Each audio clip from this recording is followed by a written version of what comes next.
السلام علیکم ورحمۃ اللہ وبرکاتہ۔ دوستوں، امید ہے کہ آپ بخیر ہوں گے۔ آئیے آج میں آپ کے سامنے پھر ایک قصہ لے کر حاضر ہوا ہوں جس کا عنوان ہے سلطنت کی قیمت ایک گلاس پانی کے برابر۔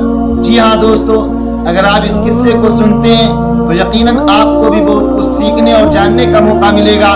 تو چلیے، قبل یہ کہ ہم قصے کا آغاز کریں، آپ سے ایک چھوٹی سی درخواست ہے کہ اگر آپ ہمارے چینل پر نئے ہیں تو چینل کو سبسکرائب ضرور کر لیں۔ دوستو، آئیے قصے کی طرح۔ کسی ملک پر ایک مغرور بادشاہ حکومت کیا کرتا تھا اور وہ ہیرے جواہرات، سونے چاندی اور اپنے جاہ و جلال کے نشے میں مست ہو کر اپنی رعایا سے بالکل غافل اور بے خبر تھا، اور وہ اپنی عیاشی کی زندگی گزار رہا تھا۔ انہیں اپنی رعایا کی کوئی فکر نہ تھی۔ رعایا کس حال میں، انہیں کن مصیبتوں کا سامنا ہے، وہ کن کٹھنائیوں کا سامنا کر رہے ہیں، انہیں اس بات کا کوئی فرق نہیں پڑتا۔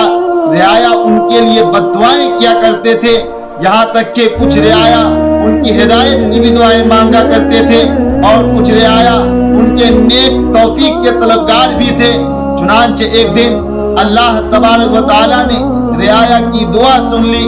ہوا کچھ یوں کہ بادشاہ ایک دن نہایت شان و شوکت کے ساتھ اپنی پورے لاؤ لشکر کے ساتھ جنگل کے طرف شکار کے لیے نکلا، اور جو ہی جنگل پہنچتا ہے وہاں پر ایک ہرن نظر آتی ہے، اور بادشاہ اپنے گھوڑے کو اس ہرن کا تعاقب اور پیچھا کرنے کے لیے دوڑا دیتا ہے، اور وہ بہت دور نکل جاتا ہے، یہاں تک کہ وہ راستہ بھٹک گیا، اور ادھر ان کے سپاہی، ان کے محافظ دستے، وہ انہیں ڈھونڈتے پریشان، لیکن انہیں مایوسی کے علاوہ اس گھنے جنگل میں کچھ نظر نہ آیا۔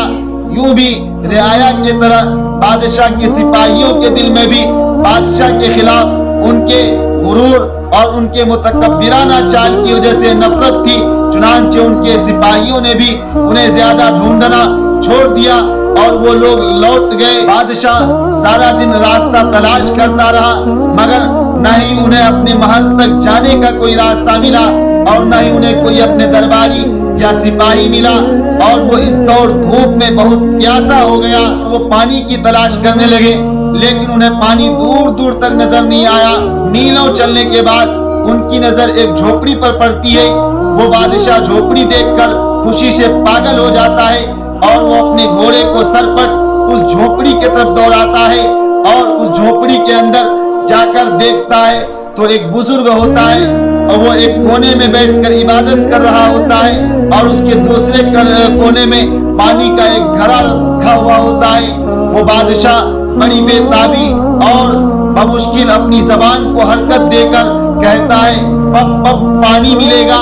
اس بزرگ نے کہا، پانی تو مل جائے گا، لیکن اس کے لیے ایک شرط اور ایک قید ہے۔ بادشاہ نے کہا، مجھے منظور ہے، میں اس ملک کا حکمراں ہوں۔ بادشاہ نے بڑی بے تابی اور بڑی مشکل سے کہا، مگر اس موقع پر بھی انہوں نے اپنی عمارت کا احساس دلانا ضروری سمجھا۔ بزرگ نے کہا کہ قید یہ ہے کہ اگر میں تمہیں ایک گلاس پانی پلاؤں تو پوری سلطنت میرے نام کرنا ہوگا۔ بادشاہ نے بڑی تعجب اور حیرانی کے ساتھ پوچھا، ایک گلاس پانی کے بدلے پوری سلطنت؟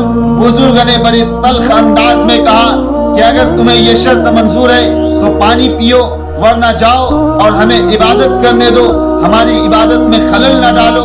بادشاہ کو ادھر اپنی جان جاتے ہوئے دکھ رہا تھا، چنانچہ بادشاہ ہار مان کر کہتا ہے کہ مجھے یہ شرط منظور ہے، اور وہ بزرگ اسے پانی پلاتا ہے، اور پانی پینے کے بعد وہ بادشاہ کہتا ہے کہ اب وعدے کے مطابق میں اس ملک کا حکمراں نہیں رہا، اب آپ حاکم ہو گئے، برائے مہربانی میرے ساتھ محل تک چلیں اور آپ منصب سنبھال کر ہمیں وہاں سے روانہ کر دیں۔ وہ بزرگ بڑی بے نیازی کے ساتھ اور مسکراتے ہوئے کہا، وہ سلطنت جس کی قیمت ایک گلاس پانی کے برابر ہو، میں اسے لے کر کیا کروں گا؟